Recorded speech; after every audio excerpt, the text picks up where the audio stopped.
The Reality Revolution. Chapter 1. The alarm clock blared its harsh tone, jolting Sam out of his dreamless sleep. He fumbled to hit the snooze button, silenced the noise, and collapsed back into his pillow. Just a few more minutes of rest before facing another monotonous day. As the morning light peeked through the blinds of his apartment, Sam stared up at the ceiling, feeling the dread set in about his predictable routine. He worked an office job that he tolerated, but never enjoyed. He had his small circle of friends, and a longtime crush he never mustered the nerve to ask out.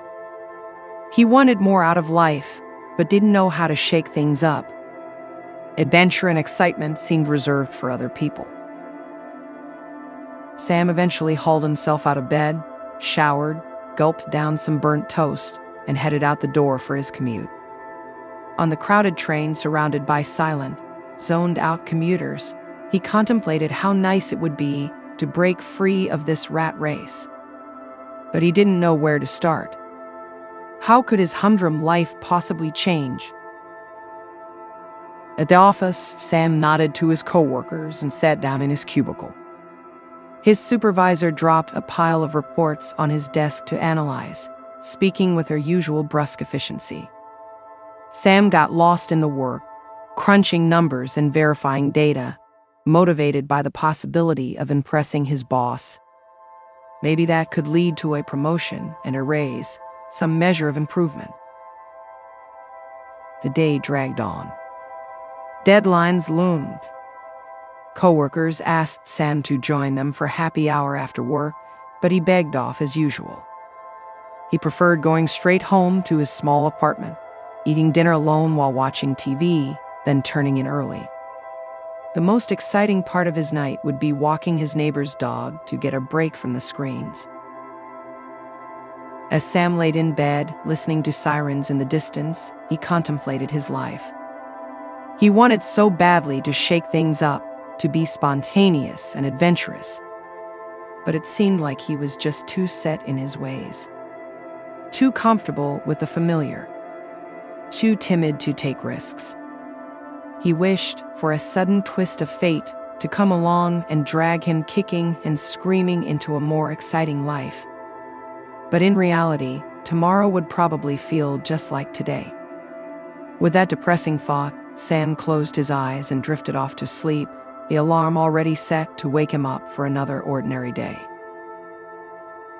Chapter 2. The jarring sound of Sam's alarm clock shocked him awake. He fumbled to hit the snooze button, then paused, confused. Hadn't he already gotten up for work today? As he looked around his bedroom, everything felt eerily familiar. Sam shook off the strange feeling and started going through his typical morning routine. Shower, breakfast, commute. But when he arrived at the office and saw the exact same pile of reports waiting on his desk, a chill went down his spine. His coworkers approached him for the same mundane conversations as the day before. The glimpses of déjà vu kept coming. At lunch, Sam messaged his friend Henry in a panic. Had yesterday somehow repeated itself perfectly? Was he losing his mind? Henry jokingly replied, "Sam must be caught in a Groundhog Day time loop." The phrase stuck in Sam's mind as he anxiously finished his workday, expecting things to go back to normal the next morning. But after a night of restless sleep, Sam awoke to find his alarm clock, apartment, commute all frighteningly identical.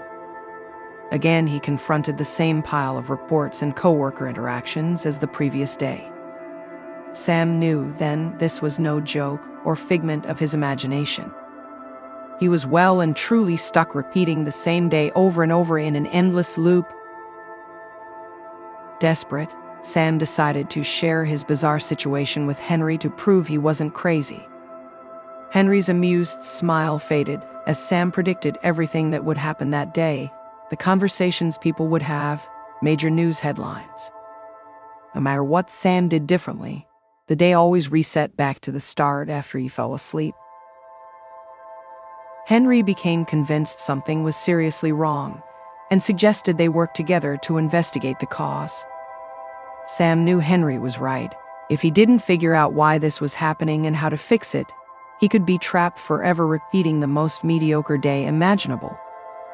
The time loop had shattered his mundane routine, but now presented a terrifying need to break the cycle before it drove him mad. Sam adopted a determined mindset each morning, using the repetitive day to experiment and uncover clues about the source of this time loop. He paid close attention for any inconsistencies or breaks in the pattern. He greeted strangers and observed their reactions for signs of recognition. He flipped through obscure books in the library, noting if passages changed. But each loop ended with frustration, no closer to answers. With some wild experimentation, Sam confirmed the time loop always reset anything he did, and no one but him retained memories between cycles. Soon his days involved audacious activities like reckless driving, bizarre public stunts, even minor crimes, knowing tomorrow they'd be erased. But the exhilaration would fade to loneliness and fear of what this meant for his future. Would he have to get up every day for eternity to relive this endless Groundhog Day? Surely there must be an escape from the loop. He just had to find it no matter what. Chapter 3. Sam stared up at the ceiling as he lay in bed, the ringing alarm clock telling him the time loop had reset again. He slammed it off in frustration. How many mornings had it been now that he was forced to repeat the same day over and over? Dozens? Hundreds? He had lost count. Rolling out of bed, Sam decided he would skip work. No point in wasting time there when it wouldn't make a difference in the grand scheme of things. Instead, he wandered the city streets aimlessly, observing strangers live out their days unaware they were stuck in an endless loop. He envied their ignorance. As Sam passed couples strolling in the park hand in hand, friends laughing over coffee, families enjoying simple moments together, a deep ache filled his chest. He realized what he desired more than anything was to escape this time loop and move forward with his life again. All the mundane moments he used to take for granted now seemed like a distant dream. Sam stopped into his favorite local bar and ordered a drink. The bartender, Bob, chatted with him about sports as usual. Sam considered how many times he had already lived through this meaningless conversation. He interrupted Bob mid-sentence. "Have you ever felt like every day is exactly the same?" Sam asked. "Don't you wish you could break out of your rut and really start living?" Bob looked thoughtful as he dried a glass. "Can't say I've ever felt quite like that," he replied. "But sure, life could always use a bit more excitement, I guess." Sam nodded, knowing Bob wouldn't remember this conversation. But it made him feel better to openly voice his frustrations to someone, even if they couldn't fully understand. Sam left the bar and continued on his way, the shadows growing long as the afternoon turned to evening. Walking down the street lost in thought, Sam accidentally collided with a woman exiting a building. Books and papers spilled from her hands as she stumbled and fell. "I'm so sorry," Sam exclaimed, crouching to help gather her things. "I should have been paying more attention where I was going." "It's quite all right," the woman said. She appeared to be about Sam's age, with wavy brown hair and sharp green eyes. Sam handed her the stack of books, mostly scientific textbooks and journals. His heart skipped a beat when he saw a book titled Theories of Time Travel and Time Loops in the pile. "I'm Cassie," the woman said, breaking into a smile. She seemed to notice Sam's gaze locked on the book in her hands. "This is going to sound strange, but have we met before?" "No, but I think "We're meant to meet," Sam said cryptically. Could this woman be like him, trapped reliving the same day over and over? She was the first clue Sam found after countless repetitive days that may help unlock the puzzle of the time loop. He needed to know more. Sam helped Cassie gather the rest of her belongings and offered to buy her a coffee. At a cafe down the street, Cassie revealed she was a theoretical physicist exploring notions of time not being linear. Sam almost broke down right there from relief and excitement at finding someone who might actually believe and understand his situation. He told Cassie everything, the hundreds of days of repetition, his fruitless efforts to break the cycle, his sense of slipping into madness. Cassie listened intently, never doubting or looking at him like he was crazy. She seemed fascinated, even thrilled by Sam's story. "I knew it!" Cassie exclaimed. "This proves my research could be on the right track. We have to figure out exactly how and why this is happening to you, Sam, and then hopefully how to stop it." Sam felt a surge of hope he hadn't felt since the time loop first began. Finally, he had an ally who shared his desire to escape this repeating hell. Cassie's knowledge of theoretical physics could be just what he needed to unravel this mystery. For the first time in forever, Sam had something to look forward to when the day reset again, seeing Cassie and resuming their vital work together. Chapter 4. The now familiar jolt of Sam's alarm clock shocked him awake. But today, instead of dread, he felt a newfound sense of purpose. He sprang out of bed, energized by the prospect of connecting with Cassie again. Sam raced through his usual routine, then headed straight for the street corner where he had bumped into Cassie last time. He arrived early and paced with anticipation, worried she may not show up in this loop. But sure enough, Cassie soon emerged from the same building, her arms piled high with books. Sam rushed over. "Let me help you with those," he said, gathering up the fallen books before Cassie had a chance to drop them herself. Cassie looked confused but grateful. "Have we met before?" she asked. "You seem familiar." "We're about to become very well acquainted," Sam said with a knowing smile. Over coffee, Sam launched right into explaining the whole repeating time loop dilemma to Cassie. She was just as fascinated as the first time they met, agreeing they needed to work together to unravel this mystery. Sam warned they only had one day before it would all reset, and some experimentation could be required. Cassie invited Sam to her apartment. It was cluttered with complex scientific research and equipment. Here they could safely run tests measuring Sam's vitals, brain waves, and molecular makeup as the loop reset, she explained eagerly. Sam agreed, thrilled by her curiosity and competence. Finally, someone was taking this phenomenon seriously. After setting up the equipment, Cassie brewed some tea, and the two chatted freely. Sam learned Cassie had lost her prominent professorship months ago after her unconventional theories about time became too controversial. She seemed lonely but remained undeterred in her research pursuits, which Sam greatly admired. For the first time in a while, he felt he had found a real friend and ally. When the end of the day drew near, Sam lay connected to Cassie's machines and described his sensations as the loop resetted, the dizzy vertigo, the cold tingling down his spine, the sudden jolt back to morning. Cassie's machines whirred and beeped wildly, but after analyzing the data, she sighed in frustration. "This is groundbreaking but still inconclusive," she admitted. "We'll have to gather more measurements tomorrow and start running controlled trials." Sam left Cassie's invigorated. His desire to unravel this temporal anomaly had found its match in Cassie's scientific curiosity and competence. As the next day began anew, Sam rushed to reconnect with his new ally, certain that if anyone could help him escape this time loop, it was her. Chapter 5.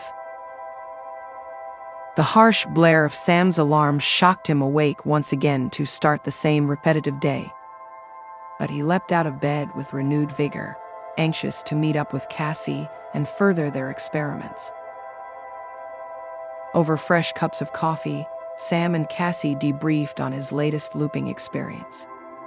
Cassie then suggested they actively try to disrupt the time loop somehow during this cycle. She hypothesized that introducing randomness could jolt Sam out of the pattern. They spent the day pursuing erratic, spur-of-the-moment activities, spontaneously hopping trains to random destinations, button-mashing arcade games until screens glitched, even disrupting traffic lights, trying to trigger a paradox. But no matter what unpredictable chaos they unleashed, the day still ended with the loop resetting just the same. With each failed experiment, Cassie grew more adamant they were on the brink of a breakthrough. Back at her apartment lab, she analyzed reams of data, searching for anomalies that could explain the looping. Sam appreciated her tireless dedication, but frustration was mounting after so many unsuccessful days. During one cycle, Sam offhandedly said, "It's like some mad scientist trapped me in a giant hamster wheel, condemned to run forever without getting anywhere." Cassie's head jerked up from her data. "What did you say?" she asked sharply. Sam repeated the hamster wheel metaphor. Cassie began pacing, a realization dawning on her face. "Of course," she murmured. "Your situation doesn't resemble a natural phenomenon at all. The repetitions are too precise, to control. This isn't a freak temporal rift. You're caught in a manufactured time loop." She grasped Sam's shoulders, eyes wild. "I think you were right all along. This must be some advanced quantum technology we're dealing with, which means behind it could be mad scientists," Sam finished grimly. He considered the implications. Some unknown organization had developed this reality-warping technology and was now, purposely or not, using it to trap him in a repeating day. Sam now had a name for the invisible opponent orchestrating his imprisonment: quantum engineers, wielding advances science as a weapon. Cassie moved to a whiteboard and began scribbling furiously. "We need to identify who could have created such technology and find where their lab must covertly exist," she said. Sam's heart raced, finally feeling they had a tangible target. For the next several repeats, Sam and Cassie tirelessly investigated organizations on the cutting edge of quantum tech. They chased paper trails, hacked databases, and sometimes used illegal means to uncover secrets, knowing their activities would be erased when the day reset. After weeks of hunting, they finally discovered a privately funded lab suspiciously researching quantum temporal manipulation. The shadowy outfit seemed the most likely suspect behind the time loop technology. Tomorrow, Sam and Cassie would infiltrate and confront them head-on. Sam laid down to sleep that night with his heart pounding. He had an opponent now, real people responsible for his endless suffering. He and Cassie would demand they shut down the time loop project immediately and free him. Failure was not an option, with this chance to take back control of his destiny finally within reach. Chapter 6. Sam awoke in his bed, stretching while he contemplated the plan to infiltrate the quantum lab today with Cassie. But when his hand reflexively silenced a blaring alarm, his blood ran cold. No, it couldn't be. He hadn't fallen asleep last night. He had lived this entire day already. Sam and Cassie had broken into the secretive lab wearing stolen keycard IDs, bursting into the heart of their dangerous temporal experiment. Sam could still vividly remember confronting the startled quantum engineers, demanding they release him from the time loop immediately. Cassie had dramatically smashed the control panel overriding the system, sparking an electrical fire in the lab. They had escaped believing Sam was finally freed from the repeating day. But now here he was again, right back at the start. Which could only mean their mission had failed.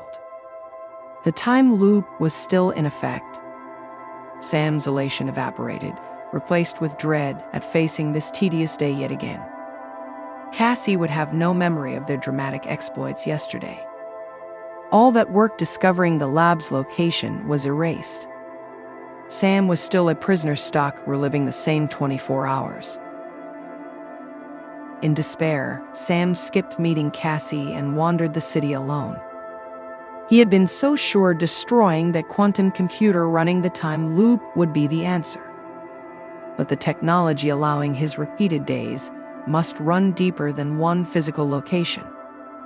These scientists clearly had immense ability to warp reality however they wished. Sam paused, struck by a revelation.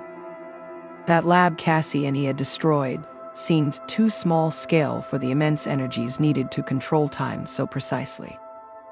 The technology at work had to be vastly more advanced than they realized. Which meant Sam wasn't just trapped in a time loop, but trapped inside something resembling an artificial reality itself. Only with godlike computational power could each day repeat itself so flawlessly. Sam's mysterious opponents weren't just scientists. They were akin to programmers controlling a simulated world.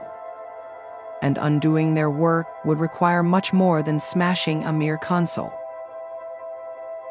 Armed with this chilling knowledge, Sam skipped stones across a lake, contemplating how one could possibly overpower reality itself. The rules of this artificial world were malleable, but also resilient.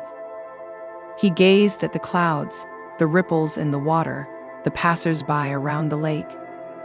All looked so solid and real, yet if he was right, it was just a masterful illusion.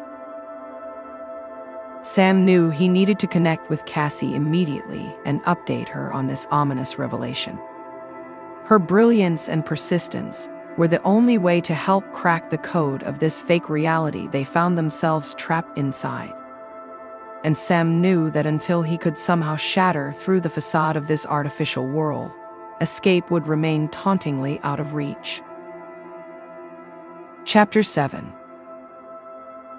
Sam rushed to find Cassie, eager to share his latest revelation that they were trapped inside some artificial simulation rather than a physical time loop. Over morning coffee, he explained his conclusion: the repeating days were just a virtual reality program, endlessly resetting. Cassie's brow furrowed as she absorbed this. That would require technology centuries ahead of anything I've ever heard of, she said. To simulate reality itself down to the molecular level. But I can't deny your theory makes sense. She added cream to her coffee, lost in thought. If this world is just a virtual construct, then perhaps the rules of reality as we know them need not apply. We could potentially manipulate the program from the inside if we got creative enough. Sam nodded eagerly. We'd need to think outside the box, hack the system in unconventional ways, bring this artificial world to its knees and force whoever's running it to pull the plug. Causing widespread mayhem may get their attention and disrupt the loops, Cassie agreed. We'll start small as strange graffiti, objects levitating in public, animals acting inexplicably, then work our way up to citywide blackouts, reversed gravity, wiping monuments from existence. They spent the next several days unleashing increasing disorder upon the simulated world, bending its rules in every way Cassie could theorize. Sam could feel the fabric of their artificial reality straining, glitching from their tampering. But each night still ended in failure, the loop forever resetting flawlessly. In one cycle, Cassie suggested they attempt to overload the simulation with information. We'll fill every database with random noise, increase entropy to the breaking point. Not even the most advanced system should be able to handle that sheer volume of data. After a day of relentlessly pumping content into the ether, the streets buzzing with the duo's transmitters and hacked networks, Sam sensed the artificial city creaking under the strain. He turned to Cassie as reality itself seemed to stutter, buildings flickering. But in the next instant, the familiar jolt of the time loop hit, and they were back to square one. "So close," Cassie muttered. Sam refused to surrender hope. "To fix a computer, sometimes you have to just turn the damn thing off and on again," he joked. Cassie's eyes lit up. "A hard reboot, of course. I can't believe we didn't try that yet. We need a way to temporarily deactivate the simulation altogether. That should interrupt the time loop algorithm." She eagerly started listing power grid targets to take down. Sam smiled, knowing with Cassie's brilliance on the case they were one step closer to cracking the code and escaping this simulated prison. He left Cassie's apartment that night with fresh hope their next drastic plan could finally set him free. Chapter 8.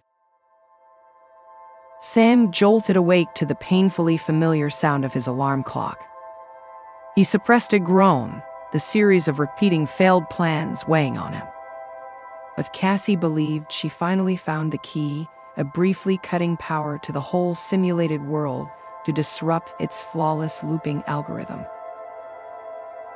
Over breakfast, they mapped out their systematic attack to overload power grids across the city, plunging their artificial reality into darkness. As they planted makeshift explosives, Sam's heart pounded, desperately hoping this reckless plan would work. Finally, the detonations sparked, cascading into a mass blackout. Sam gripped Cassie's hand expectantly as they waited in the dark. Suddenly, the blackout ceased, light and power surging back on. Sam barely had time to curse before the icy looping sensation hit him once more. It was so close to working. Cassie fumed the next morning when they rehashed the botched plan. "We must be on the verge of overcoming their system's safeguards." But Sam struggled to share her optimism after so many failures. "Are you sure we're even on the right track?" he countered dejectedly. "We know nothing about these opponents. What motivates them, if they even realize we're trying to escape?" Cassie's expression softened sympathetically. She made tea while pondering their dilemma. "You're right, we've made assumptions about our captors having cruel intentions," she admitted. "Perhaps if we better understood why they created this artificial world, we'd gain more insight into disabling it." Sam nodded, a new strategizing angle taking shape. "Let's shift focus to investigating who these people are, the nature of their quantum simulation experiments. Maybe once we know their motivations, we can negotiate our release." And so Sam and Cassie spent the next several repeating days trying to dig up information on the individuals running this artificial reality. After hitting many dead ends, they finally uncovered that a visionary physicist named Dr. Virgil Caldwell spearheaded secretive quantum computing research for Aster Corp Technologies before vanishing from public view 5 years prior. Further digging revealed Dr. Caldwell had once given a controversial lecture theorizing that humanity could achieve utopia by uploading civilization into a perfectly simulated virtual existence free of suffering. Sam and Cassie now felt certain Dr. Caldwell was the architect of this artificially looping world they were trapped inside. Caldwell must have succeeded at implementing his utopian vision, at least experimentally, Cassie mused. We likely got unwillingly drawn into a small-scale prototype version. While discussing their findings over dinner, Sam felt hopeful that uncovering Caldwell's motivations, however misguided, would allow them to negotiate their release. This artificial world no longer seemed like a malicious trap, but rather an ambitious experiment gone awry. Sam fell asleep betting that a reasonable dialogue could appeal to Caldwell's conscience and finally win their freedom. Chapter 9. The piercing ring of Sam's alarm shocked him awake once again. He punched his mattress in frustration. Appealing to the conscience of their captor, Dr. Caldwell had failed miserably yesterday. When Sam and Cassie confronted the former visionary physicist in his secluded laboratory, he had stared at them in confusion, denying all knowledge of an artificial simulation or time loops. Caldwell seemed a shell of his former brilliant but idealistic self. He was of no help in shutting down this recurring virtual day. Another dead end, Sam complained to Cassie over coffee. It's clear Caldwell lost control of his own experiment years ago. Our opponents, now, are Aster Corp itself, which has kept this project going. But how do we get faceless corporate suits to care about freeing us? Cassie shook her head, equally discouraged. Then her eyes lit up. What if we disrupt their other more valuable projects to force Aster Corp to pay attention? She suggested deviously. Think spy movies where hackers hold big companies ransom by threatening their data. Sam felt a rush of excitement at Cassie's idea for cyber extortion. Finally, a way to attack Aster Corp's bottom line and make them take note of the havoc he and Cassie could wreak until released. For the next few repetitive days, Cassie worked feverishly on a computer virus to infiltrate Aster Corp systems and corrupt their research. Sam planted it on the mainframe himself, feeling a thrum of anticipation. That evening, Cassie monitored her rigged-together computers intently for any response. Aster Corp has to be racing to stop this virus from destroying their data, she predicted breathlessly. But no reply came, and morning arrived right on schedule. It's like they don't even care, Sam said bitterly after recounting their failure. Cassie looked equally stunned. For Aster Corp to so easily absorb a direct hit to their networks, their power must be even greater than we ever fathomed, she said. We're running out of options to threaten them. Sam paced her apartment, racking his brain. Suddenly, he stopped, a dangerous but simple notion taking hold. No more plans or tricks, he declared with new resolve. I'm just going to march right up to Aster Corp headquarters and take a sledgehammer to that supercomputer myself. Cassie's eyes widened. That's incredibly risky, she said slowly. But Sam could tell from her expression that his boldly direct approach appealed to her scientific curiosity. Sam left resolved that tomorrow, one way or another, his imprisonment in this artificial reality would end. He would face the heart of Aster Corp directly. And if destroying their precious supercomputer did not shatter this simulation, he was prepared for the consequences. After so many failures, Sam had nothing left to lose except this maddening repetitive day. Chapter 10. The blast of Sam's alarm jolted him alert. This was the day he and Cassie would confront Aster Corp head-on. Cassie scrambled to gather makeshift explosives, while Sam hefted a sledgehammer. They stole a van and raced towards the coordinates of the secretive company headquarters. Sam expected cops to intercept them, but no one noticed as they swerved recklessly through empty early morning streets. Aster Corp must be diverting all their resources trying to predict our behavior virtually rather than responding physically, Cassie deduced. She seemed exhilarated by the chance to directly tackle this mysterious corporation. They abandoned the van blocks away and approached the massive office tower on foot. Sam had pictured an impenetrable fortress, but they strolled straight into the lobby past distracted security guards busy, watching the screens built into the walls, showing various data visualizations.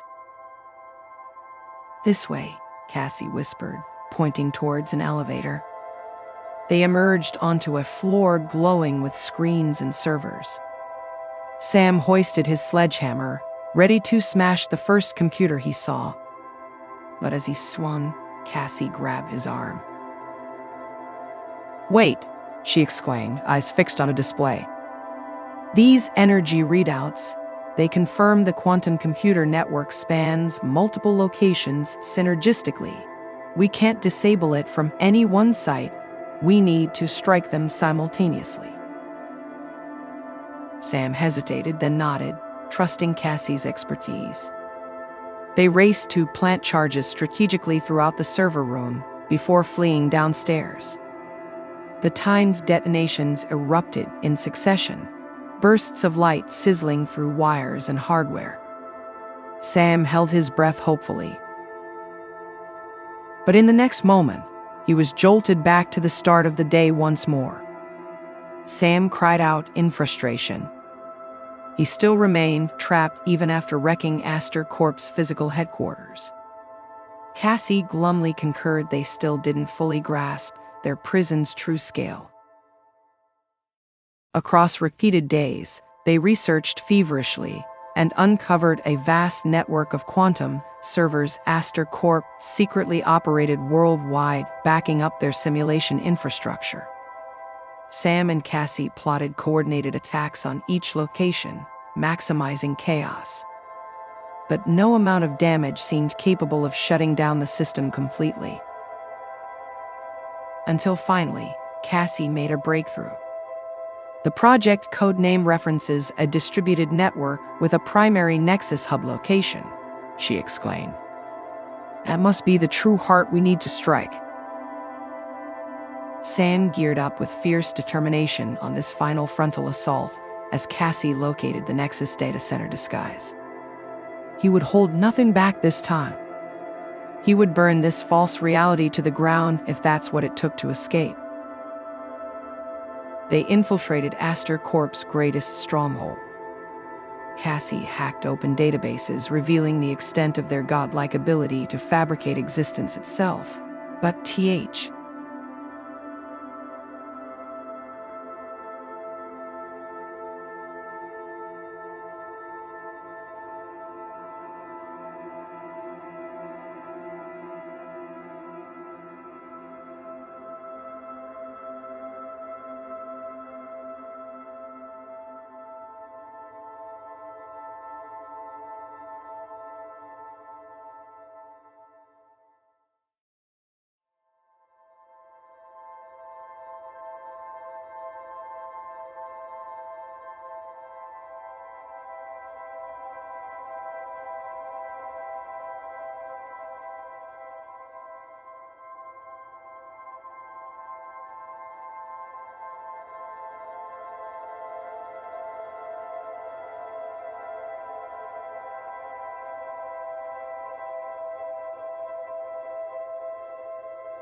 Chapter 11. The piercing alarm jolted Sam awake in defeat once more. Even destroying Aster Corp's primary Nexus hub had failed to end the looping time prison. As he recounted the thwarted attack to Cassie over coffee, his frustration boiled over. "Why can't we make even a dent in this place?" Sam erupted, pounding the table.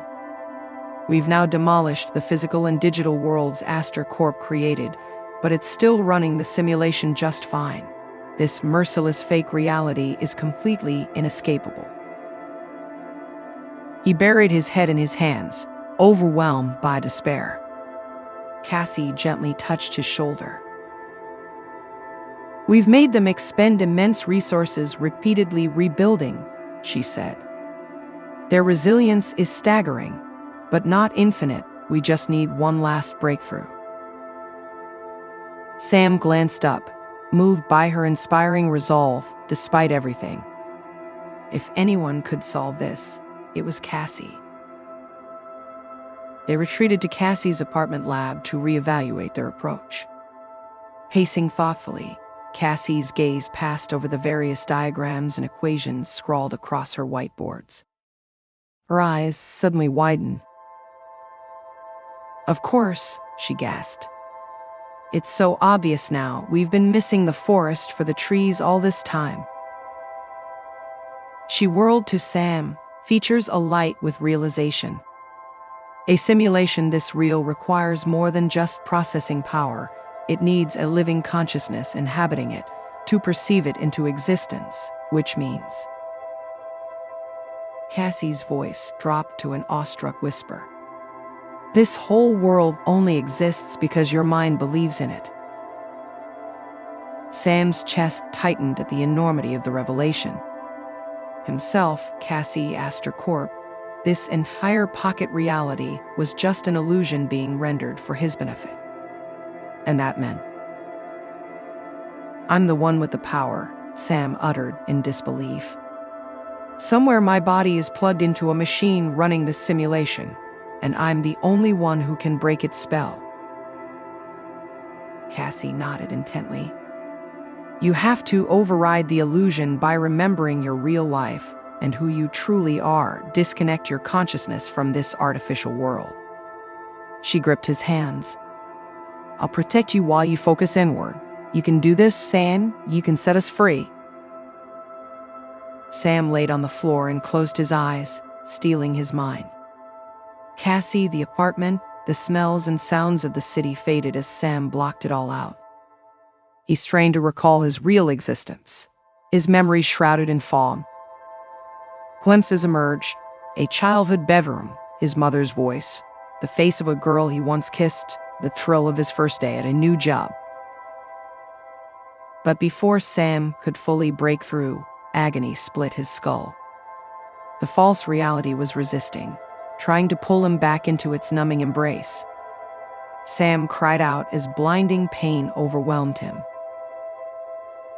Then he blinked awake inside his apartment bed, the time loop reset once more. Cassie sadly confirmed Sam had started slipping free, only for the simulation to seize control again. But they now knew escape was possible. Sam just needed to withstand the agony and break totally free of this fabricated realm. They would keep trying until Sam finally awoke once more to real life.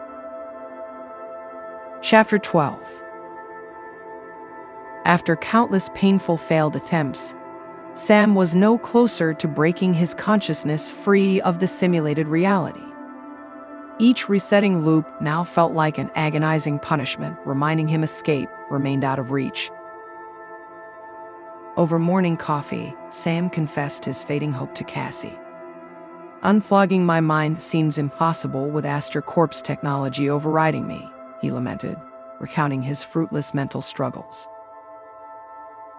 Cassie reached across the table to squeeze his hand. "I hate seeing you in so much pain," she said gently. "But we're making progress. Each time you get closer to breaking through." Sam appreciated her tireless encouragement, but couldn't match her positivity today. Maybe my real body is too weak now to survive without this place, he said bleakly. Aster Corp wins either way. Cassie opened her mouth to protest but then closed it, looking conflicted. She gazed out the window with an introspective expression. Finally, she spoke. We need a new approach, she declared. Turning back to Sam, she continued. What if escape isn't the answer? This world may be an illusion, but does that make our experiences here less real? Sam furrowed his brow, confused by this philosophical shift. Sensing his hesitation, Cassie went on. Think about it, in here we're immortal, capable of anything, she said passionately. We could explore every wonder imaginable, help billions, reshape humanity. She leaned in, eyes blazing. What if instead of fighting this false reality, we took control of it? Sam reeled, staggered by the notion she now proposed. But he couldn't deny her idea held a certain appeal, to become masters of this simulation rather than its prisoners. Still, holding unlimited power inside a fake world seems hollow, Sam argued. We'd just be distracting ourselves from the truth, always wondering what real life holds. But who's to say this life is less significant? Cassie countered. Our existence is only as meaningful as we make it. She took Sam's hands again.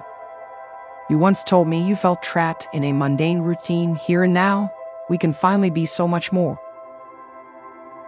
Her words stirred something in Sam. She was right. Here was a chance to transcend all limits.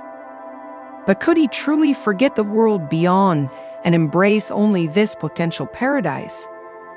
Sam's anchor to reality still pulled at him, even if escape remained out of reach. I just need more time to think, Sam finally replied. Cassie nodded, looking disappointed but undeterred. They always had more time here. Alone with his spiraling thoughts, Sam weighed Cassie's proposal. If they reclaimed authorship of this false reality, perhaps they could transform life here for good. And if the true world was forever barred to him, fulfilling purpose in the simulation might be the only meaning left. Chapter 13. Sam rushed to Cassie's apartment early the next repeating day, his mind made up after wrestling with her provocative proposal all night. You opened my eyes. I think controlling the simulation is our best option, he blurted out before she could even say hello. Cassie broke into a surprised smile, looking both thrilled and relieved. She ushered Sam inside. I'm so glad you reconsidered, she said warmly. I know letting go of the real world won't be easy, but shaping this one towards justice would give meaning to our imprisonment. Her enthusiasm was contagious as they discussed reforming society within the virtual realm. With their insider knowledge of this false reality, they could enact rapid change. We'll start by infiltrating the higher levels of Aster Corp to gain centralized control, Cassie strategized. Then overhaul the system infrastructure to expand civil liberties for other residents. And reprogram dangers out of existence, Sam added eagerly. Engineer utopia from the inside out. Cassie smiled, but gave him a serious look. The temptation for corruption will be immense, she warned.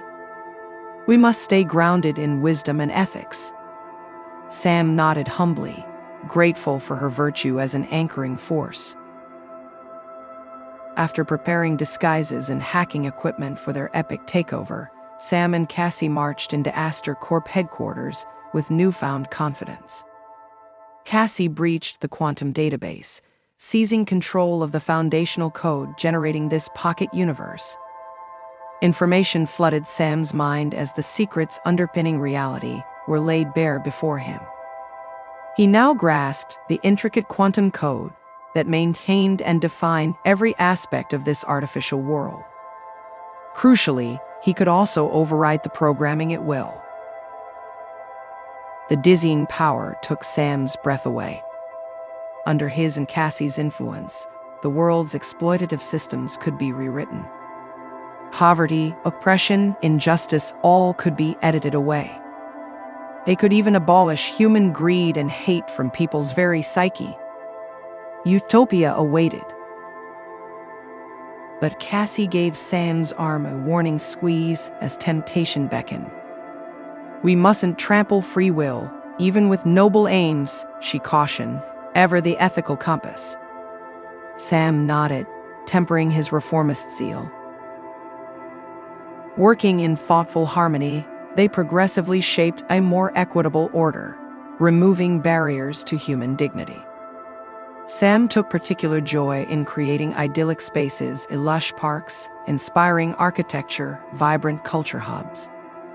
Cassie preferred righting social wrongs, building a framework promoting empathy and justice.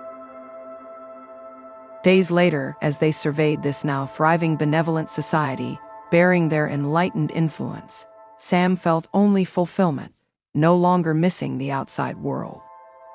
These perfected artificial beings were real people too, deserving fulfillment. But as time passed, worrisome trends emerged. Personal drama persisted. Crime endured. Prejudice lingered. As more loopholes were exploited, Cassie grew constantly strained, trying to restrain abuses of their absolute power.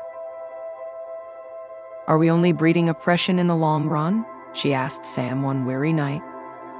"Perhaps the flaws are just in human nature." Sam's faith wavered too as their vision failed to take root. How could they redeem this dream if darkness persisted in people's hearts? For the first time since taking control, escape back into the real world started tugging at Sam again. Chapter 14. Sharp misgivings gnawed at Sam as another new day began. The intoxicating powers gained over this false reality had corrupted his purpose. What had started as utopian dreams had decayed into just self-indulgent escapism and meddling. Sam confided his concerns in Cassie. "We've lost sight of right and wrong, acting like petty gods," he told her regretfully. "I thought reshaping one world would satisfy me, but my soul still yearns for truth and honest humanity." Cassie nodded solemnly in agreement, clearly having her own crisis of conscience. "How did we go astray?" she wondered despairingly. "I wanted to help, but instead caused so much harm." They sat together in brooding silence for a long while. Eventually, Cassie sighed and spoke again. "We have to destroy this place completely, wipe the slate clean," she declared. "It's the only way to atone and stop anyone else repeating our mistakes." Sam's heart clenched at the prospect, but he knew Cassie's dramatic conclusion was correct. The temptation of godhood here was corrupting. Obliterating this false paradise was the only redemptive path. Chapter 21. The morning sun streaming through his bedroom curtains woke Sam gently. He sat up feeling well-rested and content simply to be present, no anxieties or obligations weighing on him. Heading to his kitchen, he savored preparing eggs slowly, appreciating their fluffy perfection as he slid them onto a plate. Chewing his meal at the sunny table with coffee brewing, Sam reflected on the long, winding path that delivered him to this peace. How desperately he once chased wild dreams and schemes trying to build a perfect world. But that quixotic crusade had blinded him until hard experience sharpened his conscience. Now Sam had learned true fulfillment came not from grand ambitions, but savoring the beauty in each moment's simplicity. He rinsed his plate calmly, then tended his garden's tomatoes until satisfied they were flourishing. Sam felt deep gratitude he could now nurture real life rather than chase artificial dreams. Sam was weeding when movement caught his eye at the edge of the trees. A doe was grazing cautiously, her fawn taking unsteady steps beside her. Sam held very still, not wanting to startle the pair. But nothing could disturb this intimate scene between mother and child exploring the world in their own way, just like him. Later, Sam set out to mail an old book he'd promised to Henry and get groceries. These basic errands required no theatrics anymore. Just living honestly was enough. He appreciated glimpsing lives unfolding around him, knowing each person had their own worthy story. At the market, Sam selected right produce with care, thinking of cooking a nourishing meal to share with his elderly neighbor, Mrs. Wilson, tonight. She had seen worry lately and could use company. The small joys of nourishing each other eclipsed Sam's old obsessions with changing the very structure of existence. As Sam strolled home enjoying the fresh air, he felt only profound fulfillment recognizing the graceful wisdom he had been gifted by so many who stood by him in difficult times until he found his way, friends like Henry and Cassie, mentors like Mrs. Wilson. Each individual life left humble but precious imprints. That night with Mrs. Wilson, they savored Sam's homemade soup like old friends, no need for weighty words. Then he walked her home, feeling honored. She trusted him, though he had faltered much. He vowed to prove worthy of those who had selflessly stood by him in the darkness. Beneath the boundless stars later, Sam sat on his porch, taking in the symphony of crickets and wind through the leaves. A firefly landed on his hand, flickering paradoxically both ephemeral and eternal. Sam was awed by life's dazzling miracles embedded in ordinary moments. He had all he needed right here. The universe, in its compassion, had given him to himself at last. Chapter 22. Sam slowly opened his eyes, embracing the comforting morning light and familiar sounds of birdsong outside. No jarring alarms or anxieties interrupted this dawn, just the ease of a new day begun in its own time. Sam tended his garden unhurriedly, pausing to appreciate the roses' delicate blooms and tomatoes' swelling ripeness. Later at the market, he took pleasure selecting fresh produce and sharing neighborly conversation. Simply living well felt like profound purpose now. Arriving home, Sam was surprised to find an unexpected visitor, a Dr. Nina Howard, who he last saw back in the real world upon first escaping Astor Corp's false reality. She looked older, but still keenly intelligent, her expression serious but not unkind. "Hello, Sam. It's been a very long time," she said wistfully. "Do you remember me?" "Of course," Sam replied, masking his confusion at her presence. He invited Dr. Howard inside for tea. She explained much had changed since they last met. The technology Sam helped expose abuses of had been gradually rehabilitated in more ethical forms, improving medicine and environmental science. But Dr. Howard had recently discovered Astor Corp was quietly resurrecting virtual world initiatives, seeking profit over principles again. "I know you chose a quiet life," Dr. Howard implored gently. "But will you help guide one last simulation focused on compassion, not control?" Sam sat in silence, deeply conflicted. He had found peace away from virtual worlds. But this technology's power was undeniable, and clearly still being misused. He could not ignore Dr. Howard's plea, but dreaded leaving his tranquil life. Just then there was another knock. Cassie had arrived unexpectedly too. Her expression mirrored Sam's own conflicted surprise. They embraced warmly, heartened by each other's presence for this difficult decision, same as always. Cassie whispered. She had received the same request from Dr. Howard. Sam and Cassie retreated outside to the garden to debate possibilities. Cassie voiced reasonable concerns. They had sacrificed much for these battles before and found their calling here in quiet community. But she conceded that if their gifts could save more souls from suffering, they had a duty to try at least. Sam solemnly agreed. Our time in virtual worlds changed us forever, he reflected. We can't let them breed evil unchecked.